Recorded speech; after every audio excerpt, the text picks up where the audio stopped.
Hi all, ഈ വീഡിയോയിലൂടെ നിങ്ങൾക്കായിട്ടൊരു webinar നമ്മൾ അനൗൺസ് ചെയ്യുകയാണ്.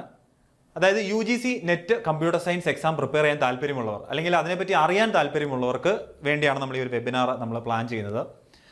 നിങ്ങൾ കമ്പ്യൂട്ടർ സയൻസ് പോസ്റ്റ് ഗ്രാജുവേറ്റ് ആണെങ്കിൽ റീസെൻ്റായിട്ട് നിങ്ങൾ കുറേ PSC എക്സാംസിനൊക്കെ നിങ്ങൾ പ്രിപ്പയർ ചെയ്ത് കാണും. HSST പോലുള്ള എക്സാംസ്, അല്ലെങ്കിൽ അസിസ്റ്റന്റ് പ്രൊഫസർ പോലുള്ള എക്സാം, അല്ലെങ്കിൽ പോളിടെക്നിക് ലെക്ചർ എക്സാംസ്, ഇതെല്ലാം പ്രിപ്പയർ ചെയ്തിട്ട് നിങ്ങൾ ഇരിക്കുന്നവരാണെങ്കിൽ ഈ UGC നെറ്റ് എക്സാമിനെ പറ്റി നിങ്ങൾക്ക് ഒരു ഐഡിയയും ഇല്ലെങ്കിൽ അല്ലെങ്കിൽ പ്രിപ്പയർ ചെയ്ത് തുടങ്ങിയിട്ടില്ലെങ്കിൽ നിങ്ങൾ ഉറപ്പായിട്ടും ഈ വീഡിയോ കാണുക, അല്ലെങ്കിൽ ഈ നമ്മൾ നടത്തുന്ന ഈ വെബിനാറിൽ നിങ്ങൾ പങ്കെടുക്കാൻ ശ്രദ്ധിക്കുക. അപ്പോൾ നിങ്ങൾക്ക് വേണ്ടിയാണ് നമ്മൾ ഈ വെബിനാർ പ്ലാൻ ചെയ്യുന്നത്.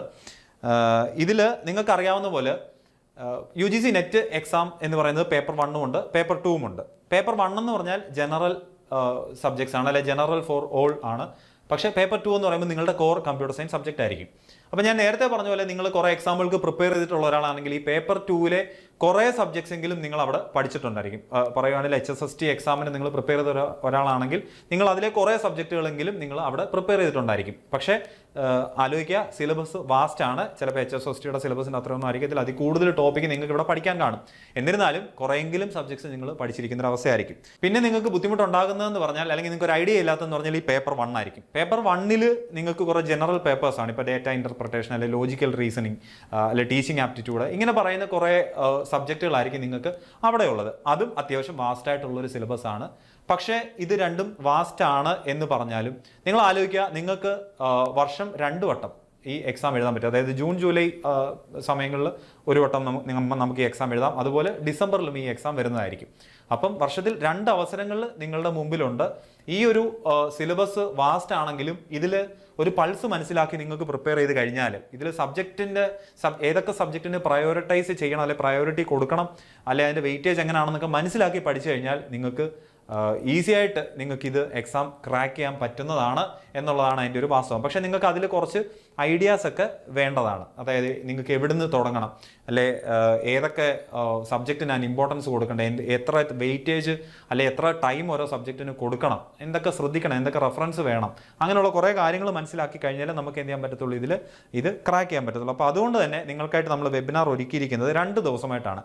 പേപ്പർ 1 എന്ന് പറയുന്നത് നമ്മൾ സെപ്റ്റംബർ 18-നാണ് നമ്മൾ ഒരുക്കിയിരിക്കുന്നത്. അത് ദീപക് സാറാണ് എടുക്കുന്നത്, ദീപക് മോഹൻ സാറാണ് എടുക്കുന്നത്. അതുപോലെ പേപ്പർ 2 എന്ന് പറയുന്നത് നമ്മൾ ഒരുക്കിയിരിക്കുന്നത് 19-ാം തീയതിയാണ്, അഫ്സൽ CP സാറാണ് എടുക്കുന്നത്. അപ്പോൾ ഇതിൽ പ്രധാനമായിട്ട് നമ്മൾ കവർ ചെയ്യുന്നത്, ഇപ്പോൾ പേപ്പർ 1-ന്റെ കാര്യം എടുക്കുകയാണെങ്കിൽ നമ്മൾ അവിടെ കവർ ചെയ്യുന്നത് ഒബ്വിയസ്ലി സിലബസ്, നിങ്ങൾക്ക് ഏകദേശം എന്തൊക്കെ സബ്ജക്റ്റുകളാണ് നിങ്ങൾക്ക് പഠിക്കേണ്ടതെന്നുള്ളത് നമ്മൾ ഒരു ക്ലാരിറ്റി നിങ്ങൾക്ക് തരും. അതുപോലെ തന്നെ മെയിനായിട്ട് നമ്മൾ ഉദ്ദേശിക്കുന്നത് നിങ്ങൾക്ക് എന്തൊക്കെ സ്റ്റെപ്സ് ആണ് എടുക്കേണ്ടത്, ഈ ഒരു പഠനം നിങ്ങൾക്ക് മുന്നോട്ട് കൊണ്ടുപോകാൻ നിങ്ങൾ പ്രധാനമായിട്ടും എടുക്കേണ്ട സ്റ്റെപ്സ് എന്തൊക്കെയാണെന്നുള്ളത് നിങ്ങൾക്ക് പറയും. അതുപോലെ എന്തൊക്കെ മിസ്റ്റേക്സുകളാണ് നിങ്ങൾ നോർമലി വരുത്തുന്നത്, ജനറലായിട്ട് എന്തൊക്കെ മിസ്റ്റേക്കുകൾ വരുത്താൻ സാധ്യതയുണ്ടെന്നുള്ള കാര്യങ്ങൾ നമ്മളവിടെ പറയുന്നതായിരിക്കും. അതുപോലെ ഒരു പ്രയോറിറ്റി, ഏത് സബ്ജക്റ്റിന് ഏത് സമയത്ത് പ്രയോറിറ്റി കൊടുക്കണം എന്നുള്ള കാര്യങ്ങൾ നമ്മളവിടെ ഡിസ്കസ് ചെയ്യുന്നതായിരിക്കും. അങ്ങനെ ഒരു എക്സാം പ്രിപ്പയർ ചെയ്യാനുള്ള എല്ലാ കാര്യങ്ങളും, അല്ലെങ്കിൽ പേപ്പർ 1 പ്രിപ്പയർ ചെയ്യുമ്പം എന്തൊക്കെയാണ് നിങ്ങൾ ശ്രദ്ധിക്കേണ്ടതെന്നുള്ള എല്ലാ കാര്യങ്ങളും ഇവിടെ സാറുമാർ എക്സ്പ്ലെയിൻ ചെയ്യുന്നതായിരിക്കും. നിങ്ങൾ ആലോചിക്കുക, ഇവരെല്ലാവരും JRF നെറ്റും ക്വാളിഫൈ ചെയ്ത ആൾക്കാരാണ്. അതുകൊണ്ട് തന്നെ അവരുടെ എക്സ്പീരിയൻസ് നിങ്ങൾക്ക് കിട്ടുന്നത് വളരെ യൂസ്ഫുൾ ആയിരിക്കും. മാക്സിമം നിങ്ങൾ ഈ വെബിനാർ ലൈവായിട്ട് തന്നെ അറ്റൻഡ് ചെയ്യാനും ശ്രമിക്കുക.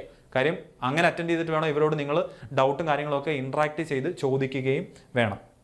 അപ്പം അതുകൊണ്ട് തന്നെ നിങ്ങൾ എന്ത് ചെയ്യുക, മാക്സിമം വെബിനാർ ലൈവിൽ അറ്റൻഡ് ചെയ്യാൻ ശ്രമിക്കുക. അതുപോലെ പേപ്പർ 2 എന്ന് പറയുമ്പോഴത്തേന് കമ്പ്യൂട്ടർ സയൻസിൻ്റെ സബ്ജക്ട്സ് ആണ്. അപ്പോൾ കമ്പ്യൂട്ടർ സയൻസിൻ്റെ സബ്ജക്റ്റ് സിലബസ് നമ്മൾ ഡീറ്റെയിൽ ആയിട്ട് നോക്കും. ഡീറ്റെയിൽ ആയിട്ട് പറയുമ്പോൾ ഉള്ള ഗുണമെന്ന് വെച്ചാൽ നിങ്ങൾക്ക് മനസ്സിലാക്കാൻ പറ്റും ഏതൊക്കെ ടോപ്പിക്ക് നിങ്ങൾക്കറിയാം, അല്ലെങ്കിൽ ഇനി പ്രിപ്പയർ ചെയ്യേണ്ടത് ഏതൊക്കെയാണെന്നുള്ള കാര്യത്തിലേക്ക് ഒരു ഐഡിയ നിങ്ങൾക്ക് കിട്ടും. അതുപോലെ തന്നെ ഒരു ഏത് സബ്ജക്റ്റിന് പ്രയോറിറ്റി കൊടുക്കണം, അങ്ങനെയുള്ള ജനറൽ ആയിട്ടുള്ള കാര്യങ്ങൾ എന്തൊക്കെയാണ് സ്റ്റെപ്സ് എന്നുള്ള കാര്യങ്ങളെല്ലാം നമുക്കവിടെ അഫ്സൽ സാറ് നിങ്ങൾക്ക് ഡിസ്കസ് ചെയ്ത് തരുന്നതായിരിക്കും. ഓക്കെ. പിന്നെ അതുപോലെ തന്നെ പ്രധാനമായിട്ടുള്ളൊരു കാര്യം, നിങ്ങൾക്ക് ഈ UGC നെറ്റ് ക്രാക്ക് ചെയ്ത് കഴിഞ്ഞാൽ ഉണ്ടാകുന്ന ഓപ്പർച്യൂണിറ്റീസ് എന്തൊക്കെയാണ്, ഓപ്പർച്യൂണിറ്റീസ് എന്നുള്ള കാര്യങ്ങൾ നമ്മളിതിൽ ഒരു സെഷനിൽ നമ്മൾ പറയുന്നതായിരിക്കും. നിങ്ങൾക്ക് ചിലപ്പോൾ എല്ലാവർക്കും അറിയണമെന്നില്ല ഈ UGC നെറ്റ് ക്രാക്ക് ചെയ്താൽ എന്തൊക്കെയാണ് ഇതിൻ്റെ ബെനിഫിറ്റ്സ്.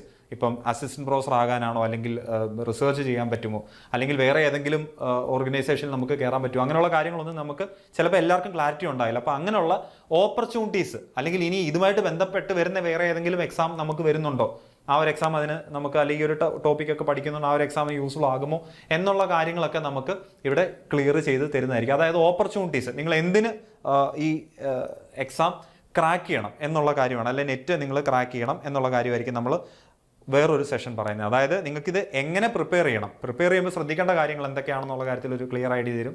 അതുപോലെ എന്തൊക്കെയാണ് ഇതിൻ്റെ ഓപ്പർച്യൂണിറ്റീസ് എന്നുള്ള കാര്യത്തിലും ഇനിയുള്ള ഉണ്ടാകുന്ന ഓപ്പർച്യൂണിറ്റീസ് എന്തൊക്കെയാണെന്നുള്ള കാര്യത്തിലും ഒരു ക്ലിയർ ഐഡിയ തരുന്നതായിരിക്കും. അപ്പം നിങ്ങൾ ശ്രദ്ധിക്കുക, നിങ്ങൾ റീസെൻ്റ് ആയിട്ട് എക്സാമുകൾ പ്രിപ്പയർ ചെയ്തിരിക്കുന്നവരാണെങ്കിൽ നിങ്ങൾ ഒരിക്കലും ഒരു ബ്രേക്ക് ഉണ്ടാക്കാതിരിക്കാൻ ശ്രമിക്കുക. കാര്യം നിങ്ങൾ ഒരു എക്സാമിന് പ്രിപ്പയർ ചെയ്തിട്ട് ഒരു 3-4 മാസം കഴിഞ്ഞ് മറ്റൊരു എക്സാമിന് പ്രിപ്പയർ ചെയ്യാനിരുന്നാലുള്ള ഒരു പ്രധാന വിഷയം എന്ന് വെച്ചാൽ നമുക്കെല്ലാം സ്ക്രാച്ചിൽ നിന്ന് തന്നെ തുടങ്ങേണ്ടി വരും. നമ്മൾ സബ്ജക്റ്റുകളെല്ലാം മറന്നു പോകാൻ സാധ്യതയുണ്ട്, നമുക്ക് ടച്ച് വിട്ടുപോകാനുള്ള സാധ്യതയുണ്ട്.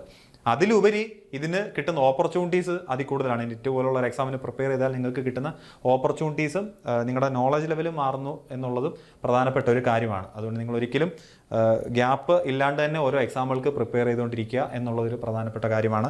എന്തായാലും നിങ്ങൾ ഓണമൊക്കെ ആഘോഷിച്ച് വരുമ്പോഴത്തേക്കിന് നിങ്ങൾക്ക് നിങ്ങളുടെ കരിയറിന് യൂസ്ഫുൾ ആയിട്ടുള്ള, അല്ലെങ്കിൽ നിങ്ങൾക്കൊരു അതിനെപ്പറ്റി ഒരു ഐഡിയ കിട്ടുന്ന ഒരു വെബിനാറുമായിട്ട് നമ്മൾ തയ്യാറായിരിക്കുന്നതായിരിക്കും. അപ്പോൾ എന്തായാലും നിങ്ങൾ ഒട്ടും താമസിക്കാതെ എന്ത് ചെയ്യുക, ഈ വെബിനാറിന് വേണ്ടി രജിസ്റ്റർ ചെയ്യുക.